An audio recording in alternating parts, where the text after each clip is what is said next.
Hello નમસ્કાર વિદ્યાર્થી મિત્રો નમસ્કાર. તો બધા વિદ્યાર્થી મિત્રોનું ચેનલમાં હાર્દિક સ્વાગત કરું છું.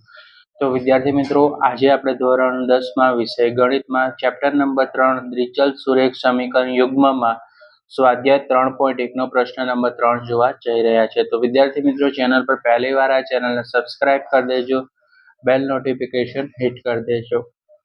તો વિદ્યાર્થી મિત્રો, આજે આપણે પ્રશ્ન નંબર 3 જોશું, જેમાં આપણે ચેક કરવાનું છે કે નીચેના સુરેખ સમીકરણ યુગ્મ સુસંગત છે કે સુસંગત નથી તે ગુણોત્તરો a1 ના છેદમાં a2, b1 ના છેદમાં b2 અને c1 ના છેદમાં c2 ની કિંમત પરથી નક્કી કરો.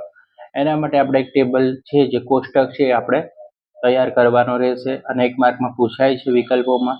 a1 ના છેદમાં a2 બરાબર is not equal to b1 ના છેદમાં b2 તો સુસંગત છે. a1 ના છેદમાં a2 બરાબર b1 ના છેદમાં b2 is not equal to c1 ના છેદમાં c2 તો સુસંગત નથી. એટલે કે a1 અને a2 બરાબર b1 b2 નો જવાબ સરખો આવે, પણ c1 c2 નો જવાબ સરખો ન આવે તો કેવું છે? સુસંગત નથી. હવે જુઓ કે 3 એ 3 a1 ના છેદમાં a2 બરાબર b1 ના છેદમાં b2 c1 ના છેદમાં c2 તો આ કેવું છે? સુસંગત છે. તો આ કોષ્ટક છે તમારે ધ્યાન રાખવાનું વિદ્યાર્થી મિત્રો. હવે દાખલા નંબર પહેલો છે 3x + 2y બરાબર 5, 2x - 3y બરાબર 7. તો વિદ્યાર્થી મિત્રો, સૌથી પહેલું છે a1 બરાબર કેટલા છે? આપણે કિંમતમાં મૂકી દઈએ, 3 છે બરાબર. અહીંથી આપણે a1 લીધા 3. b1 કેટલા છે? તો કે b1 છે અહીંયાથી 2 છે તો 2 લખી નાખ્યા. c1 જુઓ તો c1 કેટલા છે આપણી પાસે? તો c1 અહીંયા જોશો તો +5 છે, પણ જ્યારે નીચે આવશે ત્યારે c1 ના વત્તાના શું થઈ જશે? -5 થઈ જશે. આ વસ્તુ ખાસ ધ્યાન રાખવાનું. આ પ્લસ છે બરાબર, બરાબરની સાઈડ જમણી બાજુ એટલે પ્લસ છે, તો c1 શું થઈ જશે? અહીંયા માઇનસ થઈ જશે. હવે આપણે a2 જોશું. a2 કેટલા છે? a2 આપણી પાસે અહીંયા છે 2 છે. b2 કેટલા છે? b2 આપણી પાસે છે -3 છે. અને c2 કેટલા છે? આપણી પાસે -7 છે બરાબર વિદ્યાર્થી મિત્રો. a1 3 છે, b1 આપણી પાસે કેટલા છે? 2 છે અને c1 કેટલા છે? -5 છે. a2 2 છે, b2 -3 છે અને c2 કેટલા છે? -7 છે. હવે આપણે કિંમતમાં મૂકવાના છે વિદ્યાર્થી મિત્રો. a1 ના છેદમાં a2 તો 3 ના છેદમાં 2, b1 ના છેદમાં b2 તો 2 ના છેદમાં b2 ની કિંમત -3 છે તો -3 મૂકી દેશું. c1 ના છેદમાં c2 -5 છે અને માઇનસ કેટલા છે? અહીંયા c2 છે 7. જ્યારે માઇનસ માઇનસ હશે તો શું થઈ જશે? પ્લસ.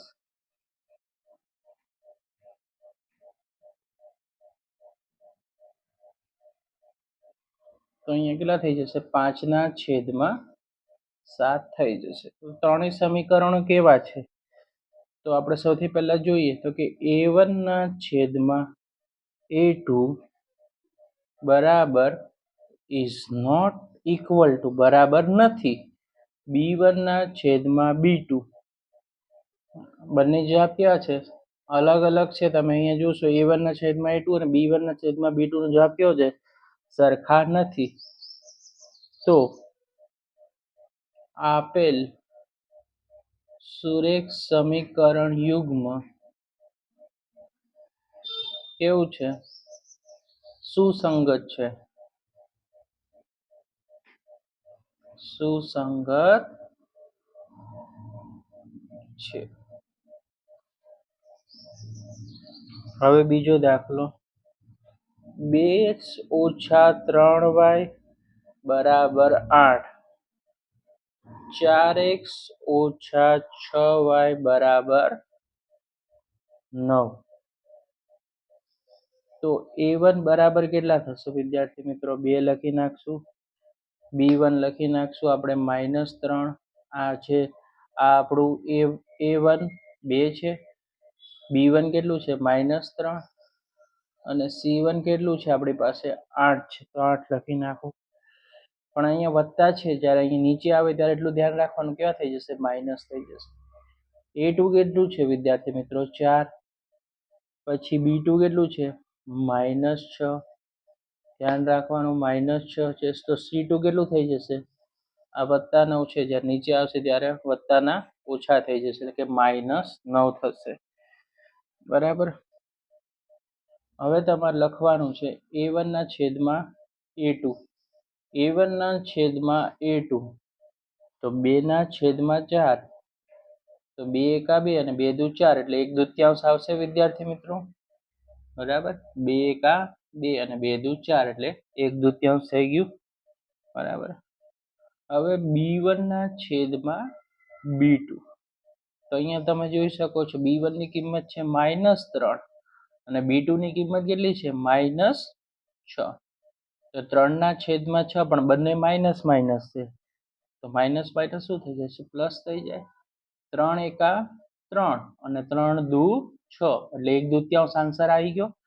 બરાબર વિદ્યાર્થી મિત્રો. અહીંયા બોક્સ બનાવી દો જેથી સુપરવાઇઝરને ચેક કરવામાં આસાની રહે. રાઈટ, ક્લિયર છે. હવે c1 ના છેદમાં c2 ની વાત કરીએ તો કેટલું છે c1 ના છેદમાં c2? તો -8 છે c1 ની કિંમત, છેદમાં c2 ની કિંમત છે -9. હવે 8 ના છેદમાં 9, તો અહીંયા માઇનસ માઇનસ શું થઈ જાય? પ્લસ, એટલે 8 ના છેદમાં 9. બરાબર વિદ્યાર્થી મિત્રો. ઓકે. તો તમે જોઈ શકો છો a1 ના છેદમાં a2 અને b1 ના છેદમાં b2 નો આન્સર સરખો છે, પણ c1 ના છેદમાં c2 નો જવાબ સરખો નથી.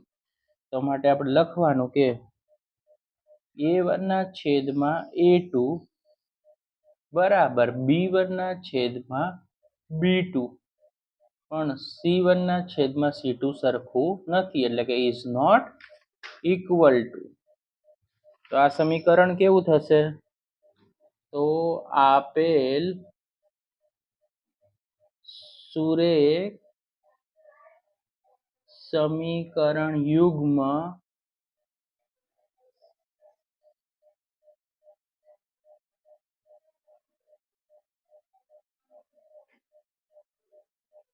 સુસંગત છે. બરાબર. સુસંગત ક્યારે થાય? તો તમારે યાદ રાખવાનું કે a1 ના છેદમાં a2 બરાબર b1 ના છેદમાં b2, પણ c1 ના છેદમાં c2 સરખા ના હોય, એટલે કે ઇઝ નોટ ઇક્વલ ટુ. તો સુસંગત કેવું છે? નથી. નથી આવશે. ઓકે, છે નહીં, નથી આવશે. એટલું થોડું ધ્યાન રાખજો, કરેક્ટ કરી લેજો. દાખલા નંબર 3 જોશું વિદ્યાર્થી મિત્રો. અહીંયા જોઈ શકો છો 3/2 x છે વત્તા 5/3 y બરાબર 7 છે. બીજું એક સમીકરણ છે 9x ઓછા 10y બરાબર 14. બરાબર. તો આનો સૌથી પહેલા લસા કાઢવો પડે. તો 2 તેરી કેટલા થઈ જશે? 6. બરાબર. તો પ્રથમ સમીકરણ જે આપણું સમીકરણ છે એને કેટલા વડે ગુણશું? જે આ સમીકરણ છે 6 વડે. તો પ્રથમ સમીકરણને 6 વડે ગુણતા આખા સમીકરણને કેટલા વડે ગુણશું? 6 વડે. કેમ? કારણ કે અહીંયા તમે જુઓ અંશ અને છેદ છે, અહીંયા જ્યારે સીધું આપેલું છે. બરાબર. તો સૌથી પહેલા આને 6 વડે ગુણીએ વિદ્યાર્થી મિત્રો. બરાબર. તો સૌથી પહેલા આપણે પ્રથમ સમીકરણને 6 વડે ગુણીએ. બરાબર. તો અને જે બરાબર સૌથી પહેલા આનું ચોકડી ગુણાકાર કરી અને 3, તો 3 તેરી કેટલા થઈ જશે? અહીંયા 9x થઈ ગયા વિદ્યાર્થી મિત્રો. ધ્યાન રાખજો. અને આનો ગુણાકાર 2x નો 5y જોડે, તો 2 પંચા કેટલા થઈ જશે વિદ્યાર્થી મિત્રો? 10y. બરાબર. 10y બરાબર કેટલા થશે? 7 નું સમીકરણ છે ને 6 વડે ગુણો તો 7 6 કેટલા થઈ જશે? 42 થઈ ગયા વિદ્યાર્થી મિત્રો. અહીં ખાસ ધ્યાન રાખજો કે 2 તેરી કેટલા થઈ ગયા 6 એટલે પ્રથમ સમીકરણને 6 વડે ગુણતા લસા આપણો કેટલો મળ્યો 6 મળ્યો 3 તેરી 9x 2 પંચા 10y 7 છ કેટલા થઈ જશે 7 ને 6 વડે ગુણ્યા તો 7 છ 42 તો આપણું 9x વત્તા 10y બરાબર 42 બની ગયું કારણ કે સમીકરણ આપણે સરખા બની જશે બીજું સમીકરણ એવું ને એવું લખશું આપણે 9x ઓછા 10y અહીંયા આપણા વત્તા હતા તો અહીંયા શું થઈ જશે અહીંયા માઇનસ 42 બરાબર કેટલા થઈ જશે અહીંયા 0 કરશું કારણ કે સમીકરણ બનાવવાના છે વિદ્યાર્થી મિત્રો વત્તાના શું થઈ જશે અહીંયા ઓછા થઈ જશે 9x ઓછા 10y હવે વત્તા 14 છે જ્યારે નીચે આવશે ત્યારે શું થઈ જશે અહીંયા ઓછા 14 બરાબર કેટલા થઈ ગયા 0 થઈ ગયા વિદ્યાર્થી મિત્રો ક્લિયર છે 9x ઓછા 10y અહીંયા વત્તા છે જ્યારે વત્તાની આ બાજુ આવે ત્યારે શું થઈ જાય ઓછા 14 બરાબર 0 હવે આપણે પદો મૂકી દઈએ કે a1 બરાબર કેટલા થશે અહીંયા 9 થઈ ગયા b1 કેટલું થઈ જશે વિદ્યાર્થી મિત્રો 10 થઈ ગયું આ a1 આ b1 c1 કેટલું છે c1 છે આપણું વિદ્યાર્થી મિત્રો 42 આ આપણું માઇનસ 42 છે એક શું થઈ ગયું આપણું c1 થઈ ગયું a2 કેટલું થઈ ગયું વિદ્યાર્થી મિત્રો a2 આપણું થઈ જશે અહીંયા 9 જે આપણી પાસે આ રહ્યું b2 કેટલું થઈ જશે માઇનસ 10 c2 કેટલું થઈ જશે માઇનસ 14 ઓકે વિદ્યાર્થી મિત્રો ખ્યાલ આવી ગયો હવે આપણે આપણું કામ કરી લઈએ a1 ના છેદમાં a2 તો 9 ના છેદમાં 9 તો 9 એકા કેટલા થઈ જાય 9 થઈ જાય એટલે જવાબ શું આવ્યો આપણે 1 લખી કાઢ્યો હવે b1 ના છેદમાં b2 b1 ના છેદમાં b2 તો વિદ્યાર્થી મિત્રો 10 છે b1 ની કિંમત 10 છે પણ b2 ની કિંમત -10 છે તો 10 એકા 10 બરાબર તો અહીંયા જવાબ શું મળ્યો આપણને 1 મળ્યો જો હવે આપણા પહેલા બંને જવાબ કેવા સરખા આવ્યા a1 ના છેદમાં a2 ને b1 ના છેદમાં b2 હવે આપણે c1 ના છેદમાં c2 ચેક કરીએ c1 ના છેદમાં c2 તો c1 ની કિંમત જો -42 છે અને c2 ની કિંમત કેટલી છે -14 14 તેરી કેટલા થઈ જશે 42 હવે જો માઇનસ માઇનસ છે એટલે પ્લસ થઈ જાય એટલે કેટલા થઈ જાય 3 તો 14 તેરી 42 તો અહીંયા કેટલી જવાબ મળ્યો આપણને 3 મળી ગયો વિદ્યાર્થી મિત્રો તો આપણે સૌથી પહેલા લખશું કે a1 ના છેદમાં a2 અહીંયા -1 મળશે વિદ્યાર્થી મિત્રો ધ્યાન રાખજો is not equal to b1 ના છેદમાં b2 બરાબર અહીંયા માઇનસ હતું કારણ કે માઇનસની નિશાની હતી બરાબર તો માટે લખવાનું કે આપેલ સુરેખ સમીકરણ યુગ્મ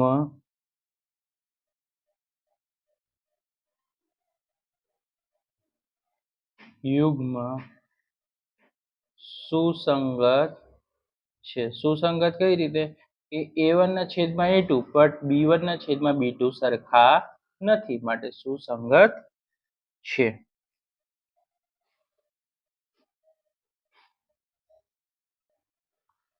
વિદ્યાર્થી મિત્રો દાખલા નંબર 4 છે 5x ઓછા 3y બરાબર 11 -10x છે વિદ્યાર્થી મિત્રો -10x વત્તા 6y બરાબર -22 તો સૌથી પહેલા આપણે a1 ની કિંમત લખી નાખીએ a1 બરાબર 5 જે આપણું છે પછી લખશું આપણે b1 ની કિંમત તો b1 બરાબર -3 c1 ની કિંમત લખી નાખશું 11 છે આપણા બરાબર વત્તા 11 છે જ્યારે નીચે આવે તો શું લખી નાખવાના -11 બરાબર a2 બરાબર કેટલા થશે આપણા જો a2 એટલે આ બાજુનું -10 b2 આપણું કેટલા છે 6 છે જ્યાં b2 ની કિંમત 6 દેખાય છે વિદ્યાર્થી મિત્રો c2 ની કિંમત કેટલી છે -22 બરાબર આ રીતે કામ કરવાનું છે હવે તમારે ધ્યાન રાખવાનું છે a1 ના છેદમાં a2 તો 5 a1 ની કિંમત છે, a2 ની કિંમત કેટલી છે? અહીંયા 10 છે. કેવા 10 છે? તો -10 છે.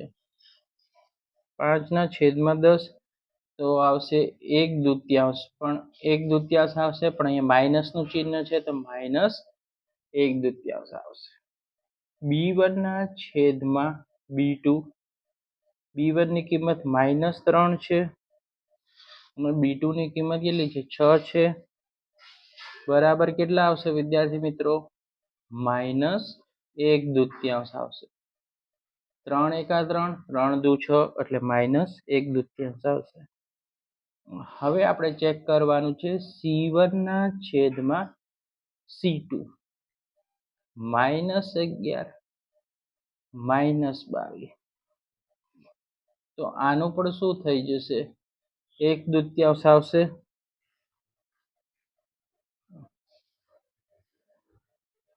ઓકે, અહીંયા માઇનસ નહીં +22 છે એટલે અહીંયા 1/2 આવી જશે.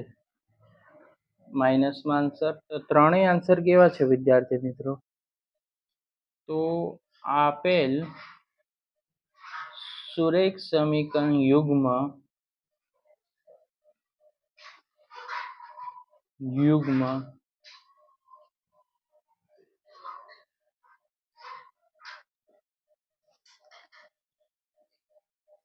સુસંગત છે.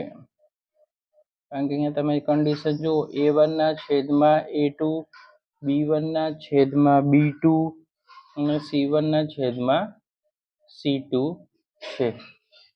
રાઈટ? એટલે આપણે એને કહી શકાય કે આ કેવું છે? સુસંગત છે. ઓકે ઓકે વિદ્યાર્થી મિત્રો, દાખલા number 5, 4/3 x + 2y = 8, 2x - 3y = 12. તો વિદ્યાર્થી મિત્રો, a1 બરાબર આપણું કેટલું છે? 4/3. b1 કેટલું છે આપણી પાસે? 2 છે. અને c1 છે આપણી પાસે -8. a2 કેટલું છે વિદ્યાર્થી મિત્રો આપણી પાસે? 2 છે. b2 આપણી પાસે છે અહીંયા કેટલું છે? 3 છે. અને c2 છે -12. હવે કિંમત મૂકી દઈએ. a1/a2, a1 ની કિંમત છે અહીંયા 4/3 વિદ્યાર્થી મિત્રો, અને a2 ની કિંમત છે 2. તો 2 દૂ કેટલા થઈ જાય? 4 થઈ જાય. તો આપણી પાસે શું વધ્યું? 2/3 વધશે. જો 2 દૂ 4, તો આપણી પાસે વધ્યું શું? 2/3. b1/b2, તો b1/b2 કેટલું છે? 2/3. આપણે બોક્સ બનાવતા જઈએ જેથી આપણને આન્સર ખબર પડી જાય. c1/c2, c1/c2 -8 છે અને માઇનસ કેટલા છે? 12 છે. હવે તમે જુઓ તો -8 અને -12, તો 4 દૂ કેટલા થઈ જાય? 8 થાય વિદ્યાર્થી મિત્રો. અને 4 તેરી કેટલા થઈ જાય? 12 થઈ જાય. માઇનસ માઇનસ ચિહ્ન શું થઈ જશે? ઉડી જશે. એટલે 4 4 ઉપર નીચે ઉડી ગયા. તો વધ્યું શું? 2/3. 2/3 તમારો ફાઇનલ આન્સર આવી ગયો. તો આપણે લખી શકીએ કે a1/a2 બરાબર b1/b2 બરાબર c1/c2. તો લખવાનું, આપેલ સુરેખ સમીકરણ યુગ્મ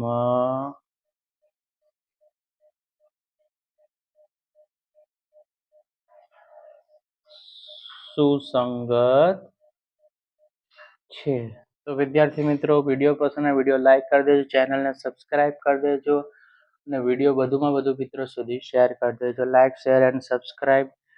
અને કયા ટોપિક પર તમને કયા ચેપ્ટરમાં ગણિત ધોરણ 10 માટે વિડીયો જોવે છે એ પણ અમને સજેશન કરજો.